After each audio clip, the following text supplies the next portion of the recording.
Bemorda ikkita o'rinda muammo bordi. Asosan 3-4 grija plus stenoz.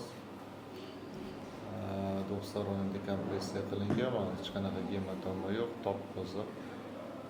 Shunda svobodniy turibdi. Cho'tkacha.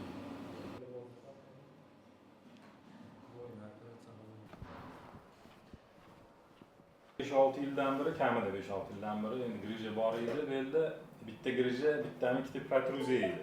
Oldinlar endi umrta qilganimda doim chap oyog'iga berardi. Shu 13-da terladimda konditsionerda shamollatib oldim. Shuna og'ri boshlandi 13-dan boshlab. Bu safar nimagadir o'ng oyog'iga beryapti. Shu qo'yib yubormayapti-da, shu bir 17-18 kun bo'ldi. Shu ligazitsiyada og'riq, mana ikra yog'iga og'riq beradi. Bir pas yotib turib uxlab turganda yoki tursam shu cho'lalanib qolaman. Bu umurtqaning yon bokoyida ko'rinishi yon tarafda. Nervtolis S1. Bu svobodniy turibdi. Karishokning ostiga, nerv ostiga chiqqan grija. Nerv siqib qo'yganda. O'shanga og'riq beryapti. Nerv o'tayotgan yo'lini qarang, polnis yopib qo'ygan. Ну, lechение olib ko'rdingizmi bunga? Lechение nevropatolog yozib berdi, qonlarni ko'rdi, MRTni ko'rib, lechение yozib berdi, qildim, og'riq qolmadi. Midakalni nimalar yozib bergan, hozir qolasiz ko'rsataman. Da, chunki bunaqa holat osma ham yozgan, yonboshga bir 3 ukol yozgan, dorilar yozgan, hech qaysi yordam bermadi. Sizda mana bunaqa situatsiyada shunday karishok tagidan yirtib chiqqan. Suyak bilan grijan orasida ezilib yotibdi nerv. O'shuning uchun lechение yordam bermaydi-da.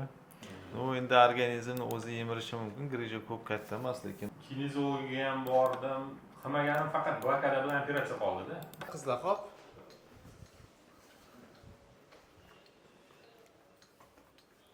Да, если какой-то вопрос будет, через Telegram общаем. Хорошо?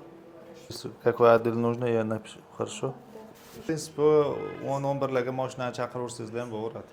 Chunki bizga tayyorlab qo'yamiz. Bo'pti, opa, nimadir sog'libsa so'raysiz. Bo'ldi.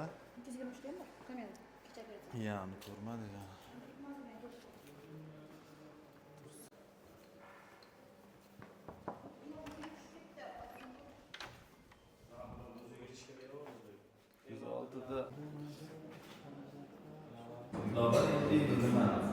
Istoriyalar